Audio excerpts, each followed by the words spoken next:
7 అడుగులు నడిచిన వాడే 7 జన్మలు తోడుంటాడు.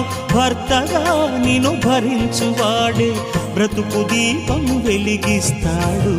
అతని హృదయం నాటి చరామి, అగ్నిహోత్రమే అందుకు హామీ. అతని హృదయం నాటి చరామి, అగ్నిహోత్రమే అందుకు హామీ. తెంచుకుంటే తెగిపోతుందా దేవుడు వేసిన బంధం? తెలుసుకో నీ జీవిత గమ్యం, పెంచుకోమానుబంధం.